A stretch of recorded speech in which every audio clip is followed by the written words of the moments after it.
alternative livestock poster section. We have 8 posters lined up, very exciting topics.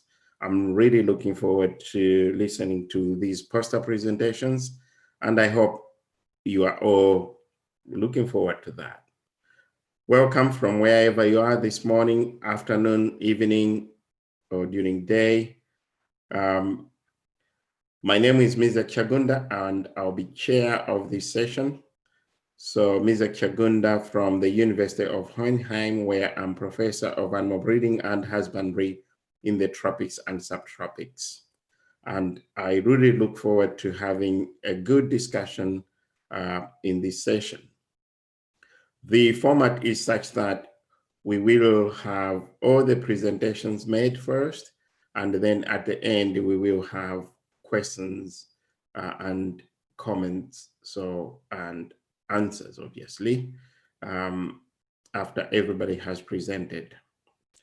So without much ado, some of the presentations are video, and others, the presenters are here. So we will start with 2 presentations. The first one is from Andriana Tanyan, who is from Madagascar, I think it is, and will be presenting on wild silkworms. After that, we will have another video presentation from II Mint, who is presenting on insect farming. So could we please have those 2 videos, one after another? Thank you.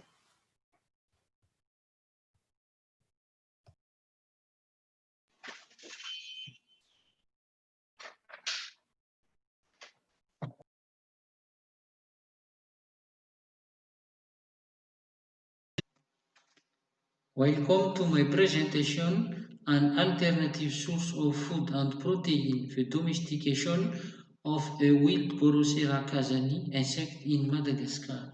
First of all, I am Andriana Tanyan from the University of Antananarivo, Madagascar, and also in the ProSynut project. To begin with, we are talking about the background. Overall, Malagasy farmers have a less varied diet. About 42% of households had poor or limited food consumption. They hardly or rarely consume meat, fish, vegetable, and hardly ever dairy products. For our study, we choose a central island region of Madagascar, Amurumani. The region had a food insecurity rate of 30%. In this region, the population is already practicing insect consumption. There are 2 projects working on nutrition in the region, PNN3 and ProSynut. Iapaka bojeri is an endemic plant that is found in this region. It is formed by the wild forest of Tapia, and this forest is the natural habitat of wild Borosera kazani silkworm. The pupae of this insect are eaten by people. Our objective and methodology to domesticate Borosera kazani to easily obtain pupae as an alternative source of protein and food, reduce the pressure on this wild species to preserve it. Larvae are reared in the laboratory of entomology Fofifa Madagascar, and the rearing room equipped with a radiator and a humidifier to have a temperature at 24 degrees Celsius and relativity humidity of 70% at all times. The experimental design for prefabricated white tool cages, and each cage contains 15 larvae. Stage 1 feed with young twigs of Psidium guava, replaced every 2 days. Regarding the result and conclusion, we obtained a complete life cycle of Borosera casani with a duration of 102 days. The time from first install to prepare the stage to eat is 51 days. Initially, 200 stage 1 larvae arrived in 140 pupae on average. In conclusion, replacing the leaves of tapia by leaves of Pseudium guava, Borosera casani develops will through the different stage eggs, larvae, chrysalis, adult. Possible to domesticate this wild species to reduce thrusts. The analysis of the nutritional value of chrysalid raised with Pseudium guava leaves is an open line of research. Thank you for your attention.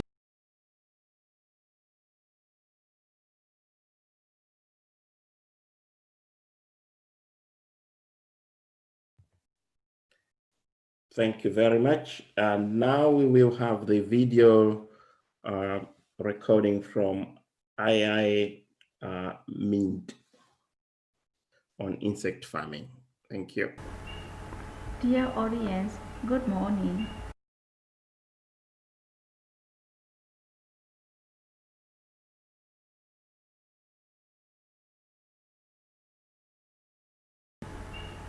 Dear audience, good morning. My name is Nick. Together with my colleague, welcome to our poster of insect farming for food and feed security in Myanmar. Our research was carried out with a proximate project that aimed to develop insect production and processing in Myanmar. Edible insect is promising for improving food, feed and nutrition security in Myanmar. Insect farming creates a new opportunity for men and women. It also contributes to household nutrition and livelihood. Therefore, experiments were conducted to explore the common edible insect farm and to improve the feasibility of rearing cricket in 3 locations. Personal interview with 7 insect farmers, 32 sellers and 15 consumers. Adult emergence and feed preference of cricket were monitored for 1 year.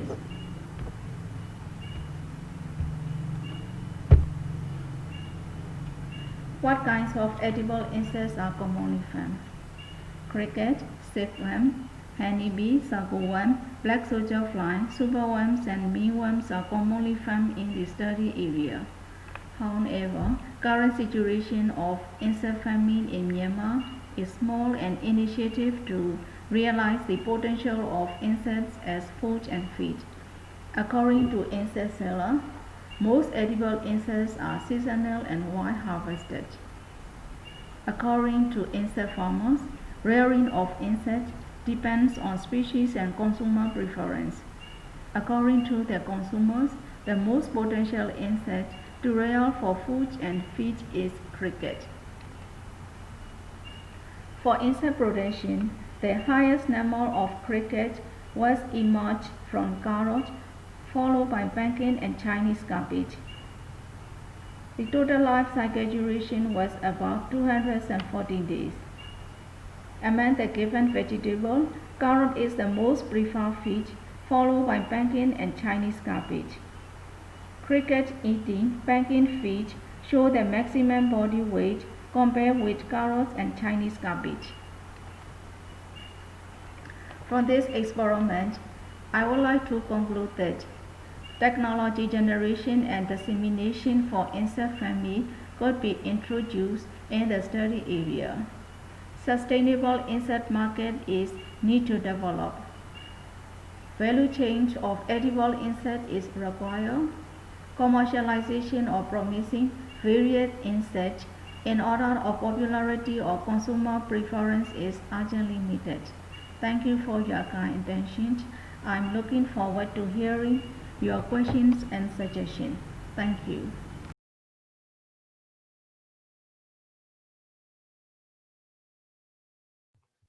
Thank you very much. And like I said, we will take all the questions and have the discussion at the end. Meanwhile, could we have Elizabeth Kusia, please, give us their poster presentation?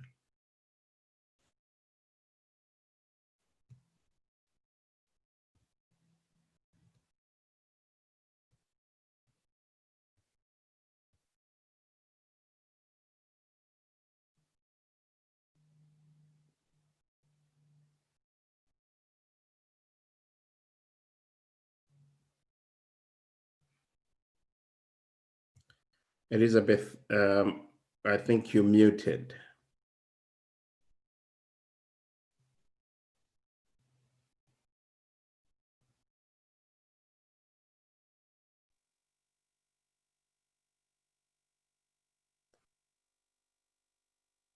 Yes, you have now unmuted. Yeah, your presentation is on edible caterpillars. We look forward to hearing from you.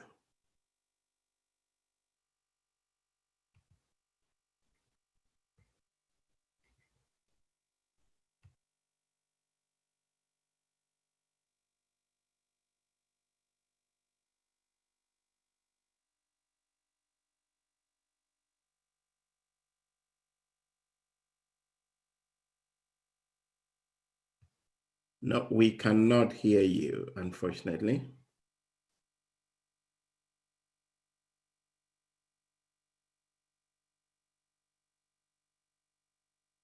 I can notice that you are unmuted, but we cannot hear you.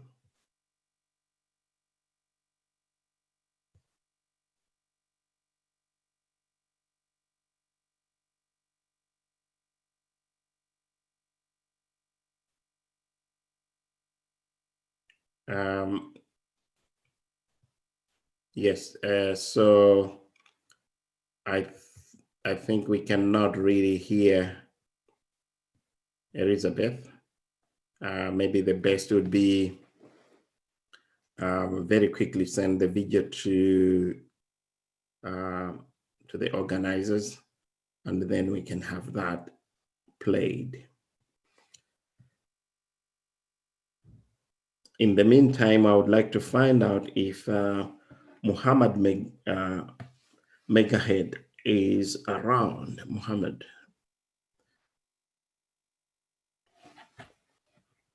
We did not receive any videos from Muhammad, and I don't seem to see Muhammad online.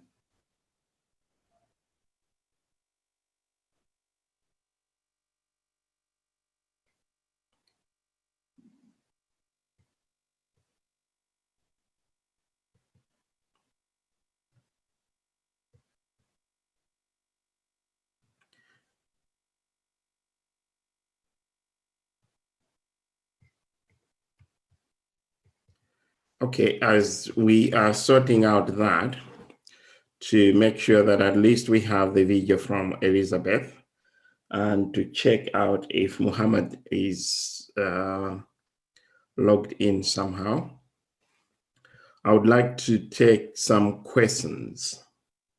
And there was that interesting presentation on wild silkworms from Madagascar. And I can see that Andriana Tenaina. Yes, yeah, it's correct. Around. It's correct. Yes, I can see you are around. So maybe we should actually take some questions for you. So I have one question for you, which is more around something which you concluded on. How is the uptake into new areas on the wild silkworm?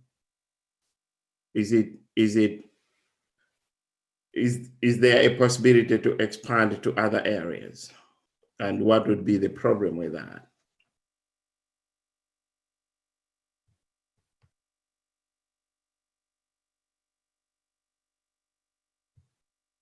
I think you muted. Yes. Thank you, Prof. Misek Changeng. Nice to meet you. from the conference virtual. Yeah, so about your question, yeah, if possible to to expand this research in another region.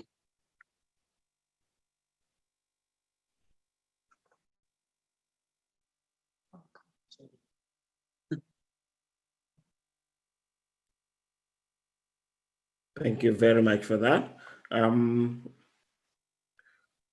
I don't know if we now have the video from Elizabeth, have we?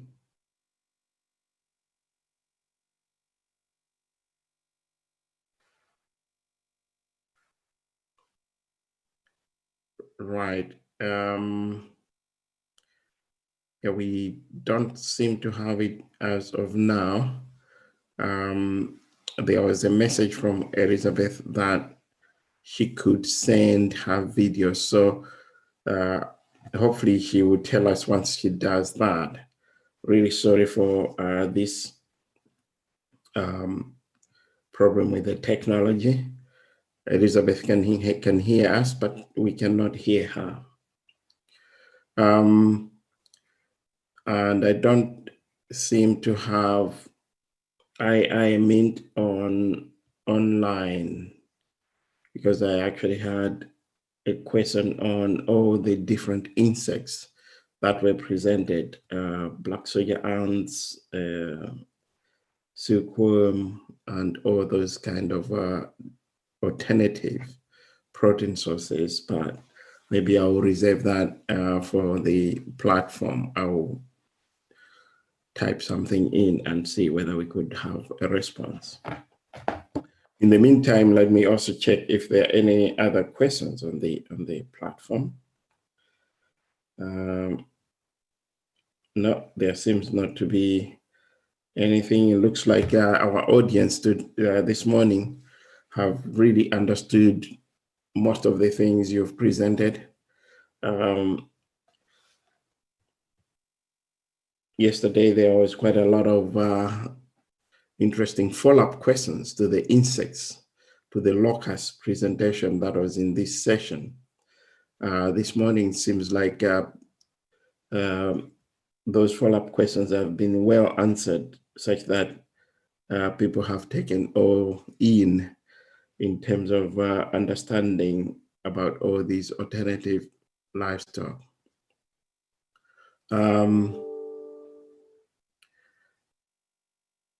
I'm wondering whether Elizabeth has the possibility of sending us that video, because we're really looking forward to that presentation on edible caterpillars, because that to me complements very well the edible insects, and that would really give us a complete picture on what's happening in this area and what kind of research is taking place in this area. So I'm really hoping that Elizabeth will be able to send us her video very quickly so we can look at it.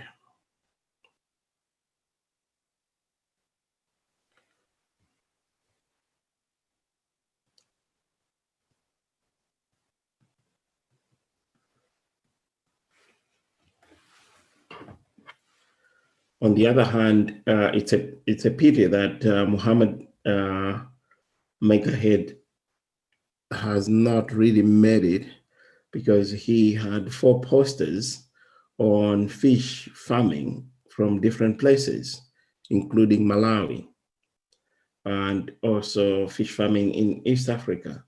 So I'm pretty sure the organizers were really happy to have those posters in, because they were giving quite a good overview of what's happening in East and Southern Africa in terms of fish farming. So it's really a pity that we've missed out on that.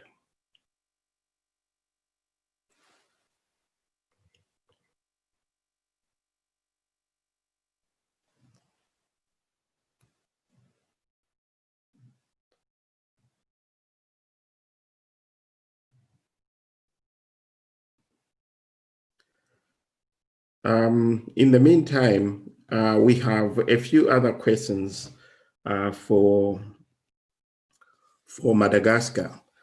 Could you tell us where this whole issue of alternative species, farming of alternative species, where does this sit in the whole issue of biodiversity? We know Madagascar has a lot of biodiversity.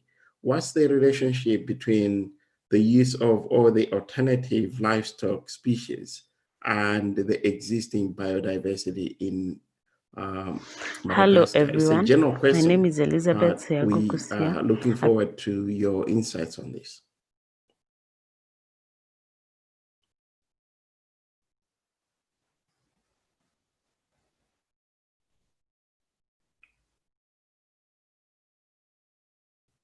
Andriana Tanite, you seem to be muted.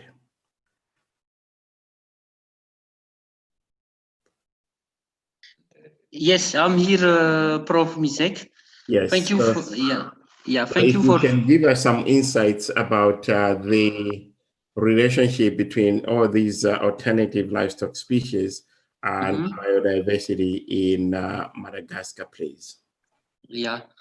So in Madagascar, I have a big problem with tapia forest fire. So in the conservation this species donc is necessary with relation in my study. Right. Okay. And we also know, okay, we'll come back to you after the video. The video from Elizabeth is now here. Elizabeth Kusia. The presentation is on edible caterpillars. So let's have that, please. Thank you.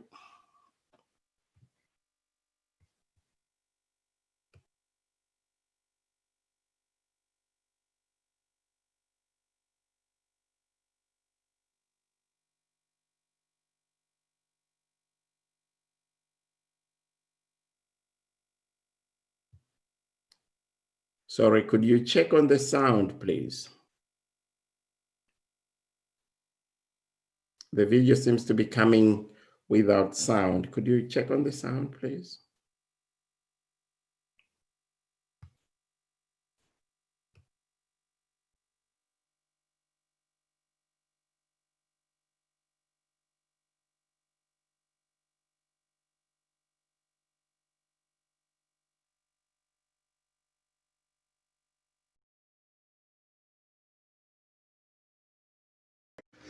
Hello everyone, my name is Elizabeth Seagokusia, a PhD student at the University of Bonn in Germany.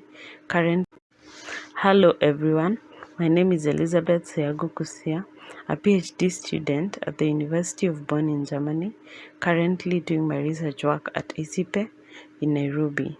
I'm going to be talking about opportunities and hurdles relating to full exploitation of edible caterpillars in Africa. So caterpillar consumption is very popular in sub-Saharan Africa, with 4 main families being consumed.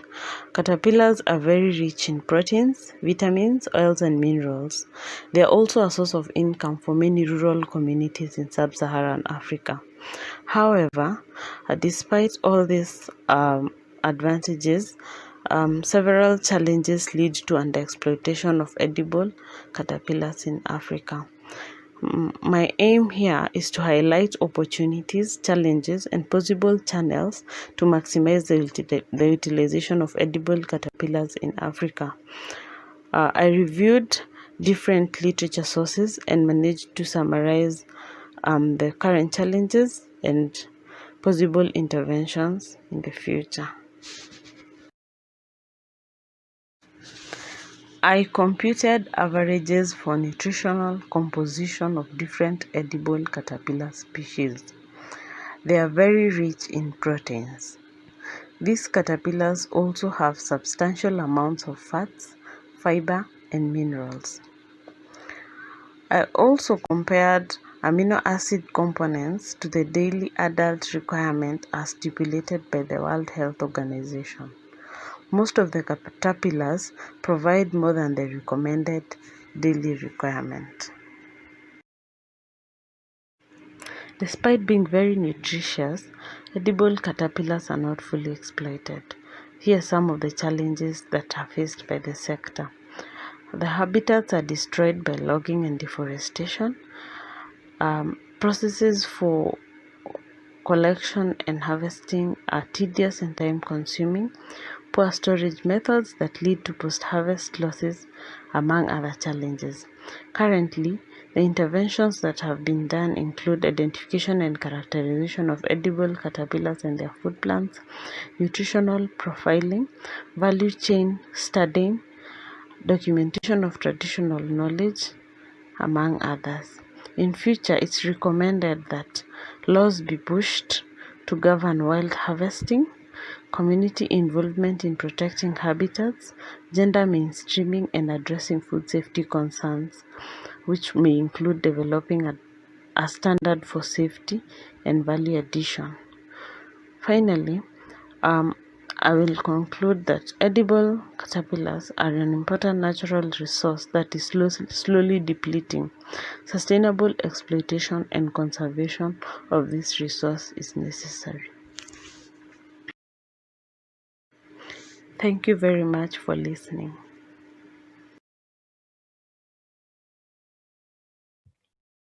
Thank you very much.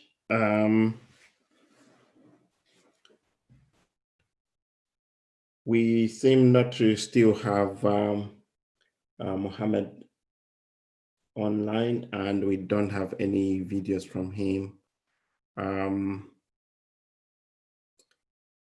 So at this point, I think it would be useful for us to take some questions. I hope, Elizabeth, your sound is now working, because there are two questions for you. If you cannot, if we can't hear you, you type something in the chat and I can read out the answers as well. So the first question is, there have been cases of caterpillars sometimes eating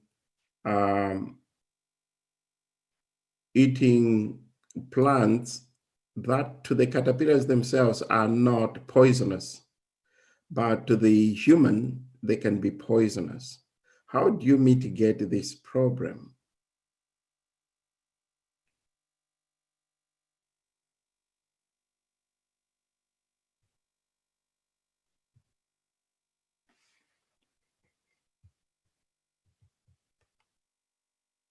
We cannot still hear you, Elizabeth. I think if you can then type your answer, if you captured that question.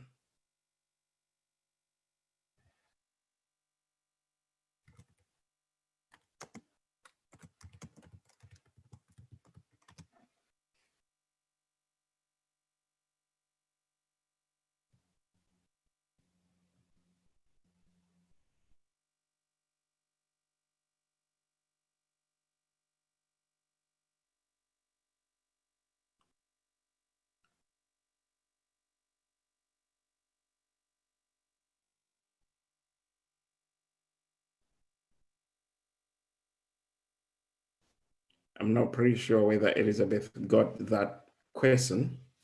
I can see on the system she's unmuted, but we can't hear anything at all from her.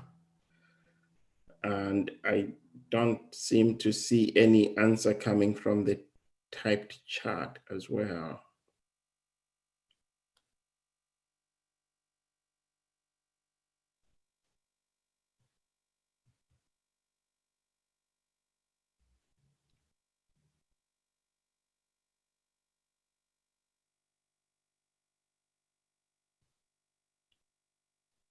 We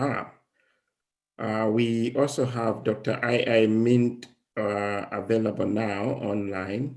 If you can hear me, I have a question for you, which is in your presentation, you presented quite a few different species, which included the black soldier ant. You also presented on the silkworm and others. In terms of abundance, which one is the most abundant species that people utilize as food in Myanmar?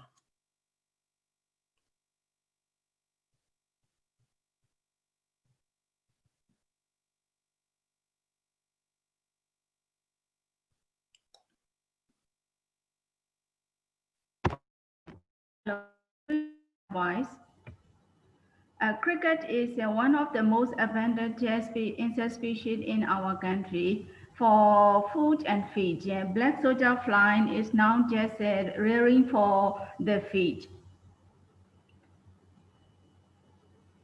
Right. So cricket is the one that's really contributing a lot. Yes, thank you. Right. And are there cricket farms, or this is mostly collected in the wild? We also have the cricket bench and also mostly here they just collect wine harvesting, but now they introducing the rearing of the cricket in some location. Right. And when you talk about rearing of crickets, how scalable is that? Is that usually at small scale level, household level, or is that getting big into commercial kind of systems? How This is scalable is that? this is also for the household skill, for not for the commercial because I just want to introduce the to get the more and for the women who figuring inside the house. Right. Okay. Um, how does that? What kind of trade-offs though are there in terms of, say, cricket consumption and consumption of other sources of animal protein? Uh, what's the observation? Do people replace meat for the cricket, or the cricket for meat, or do people just use them together as in one complementing another? Is there a substitution or complementarity in that, in the consumption? For consumption, we have the two types of consumption. For the urban people, the edible insect is for just snack food. But in the rural area, especially, the access for food is not easy. So they use insect as their primary food with the rice. Okay. Yes. Thank you very much for that.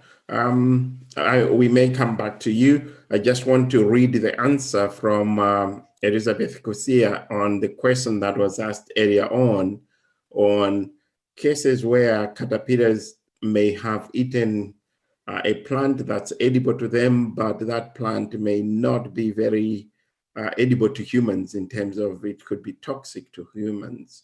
And the answer is processing of the caterpillars helps a lot.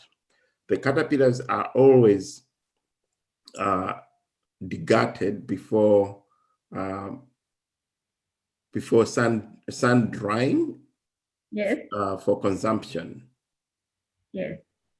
And also some of the consumers, no, some are also consumed um, prepupal stage when Yes. they are no longer feeding, hence no animal residues in the gut. Okay. that captures it very well. That actually some of the consumption is done when these animals in the stage where they are not feeding. In that case, there are no residues in the gut. Okay. In that case, no plant residues in the gut. Okay. Do you observe the same kind of issues with crickets though in Dr. Aya? Me? Yes. Would you, with the crickets, are there any issues of the crickets consuming some poisonous, what we could call poisonous feeds or plants, Yes. which then when people consume the crickets, they end up with, say, allergies or Yes. intolerance or even some digestive problems. Do you Yes. have any experience with that kind of thing? For me, well, some of my friends they eat the cricket. Cricket is collected from the white harvest. At this time, they have the allergic after eating. They got the allergic. That's because some natural harvesting they use as the insecticides or pesticides for coming out of the cricket. After that, they just sell to the vendor, and then the vendor will fry and then sell it. At this time, the consumer when eating the cricket has some the food poisoning like allergic, not serious like allergic, and then the blood pressure increasing or something like that. Some the some bubble on the skin or something like that. That's an interesting observation, that we have vendors in between who are selling to consumers, and because they want to get a lot of these animals into the market, they may Yes, use pesticides to kill them, which yes, then has a problem with the consumer, creates a problem with the consumer. yes. What could be But done to mitigate that problem? if we can produce, if we can produce a cricket from the cricket plant, it is not. I think it's a problem may be reduced. Because the white harvest, the collector may use some of the pesticide chain to get more and more. That's why for the production, for the producer, for they did not use the insecticide. I think rearing method is also influence for the food poisoning. White harvest may have the more poisoning than the production from the farming. This is my opinion. Well, that's an interesting opinion, actually, because what you're saying is, if we do more farming, there's more extension, there's more awareness, Yes, and that problem may actually get out of the food chain, as it were, yes, yes. as opposed to collecting them from the wild. Yes, I hope so. That's why Okay. now we are giving the some extension education and also the trial for the production trial to the farmer who interested to rear the edible insect. Right. Okay. Thank you. Are there any developed technologies to really farm these animals in an efficient way? And this question goes to any one of you who presented this morning. So, what are the technologies that are used? We could start with the silkworms in Madagascar, and then go to Elizabeth, and then go to Dr. Ai. Me? Any one of you can start. Uh, well, it's a so do you want to know the opinion of the most convenient way of production to overcome the effort of eating for the consumer or something like that? Exactly. So what are the technologies that are used in terms of making sure that production is more efficient? Um, I think not only for production and also the processing is also important for insect eating because some seller they sometimes they cannot throw out their prepared food. At this time, they just keep and then next day they sell out. So at this time, then some of the unexpected and chemicals will be going and will be leave spoiling the food. So I think for production side, yeah, as much as possible, we use the insecticide feeding to the cricket. Insect feed is also important for the production, and also the seller be honest to the consumer. Okay, that's an interesting one. Any insights from Madagascar? Yes, thank you, Prof. Mizek. For me, I think the reason insect is very interesting. So you can make regular the parameters like temperatures and humidity relative, and so have the feed available in the locality. Thank you. Oh, that's interesting. Thank you very much. Actually, there's also a response from Elizabeth in Istipe.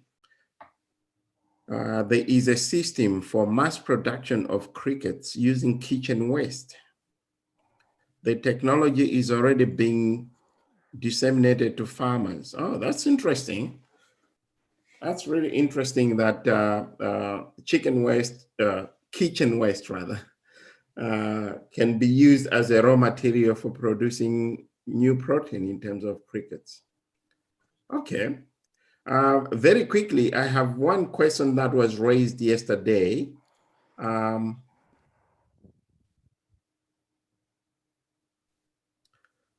Before I ask that question, though, Elizabeth has added something to her response to say the technology is already disseminated to farmers.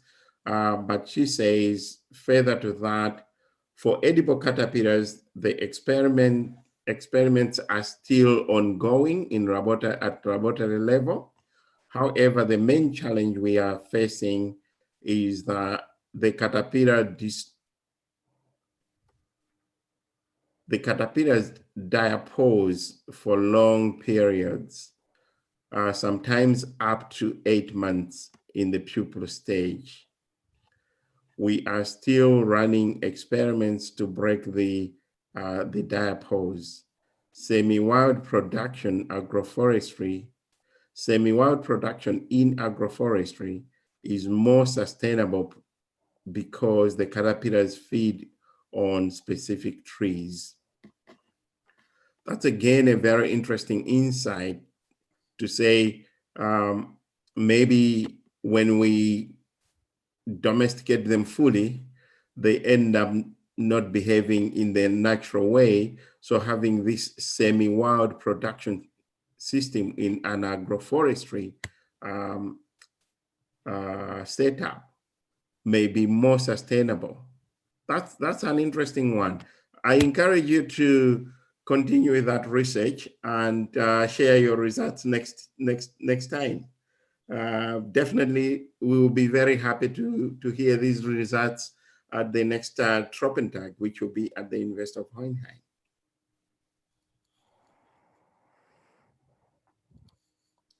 It's now 10:15, and the session is supposed to stop at 10:15 so that we don't delay you into going to other sessions. But I actually said I was supposed to ask one more question, which came up in yesterday's session. So I will still ask that question. I would like to have a very quick answer.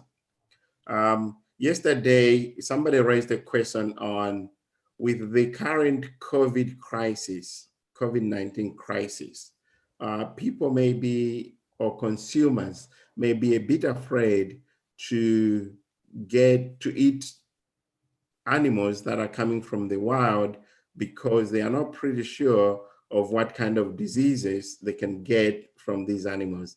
Do you have any quick insights on how afraid people are, or people are not afraid at all? They are still just continuing to eat the insects and caterpillars?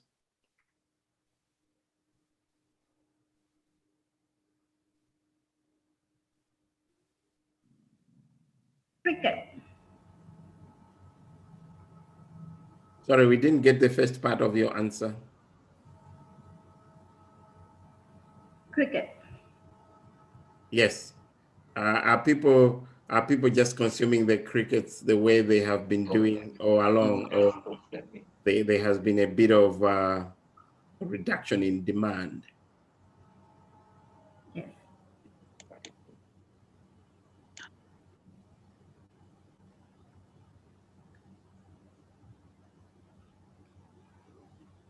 Okay, I will encourage the presenters to type those their answers in on the platform if you have any insights in that. I can see we are now running into 2 minutes over time. That will not be good because you need to take a break before you go to the other sessions. Yes. In that case, then, let me take this opportunity to thank you very much for your presentations and also for that discussion.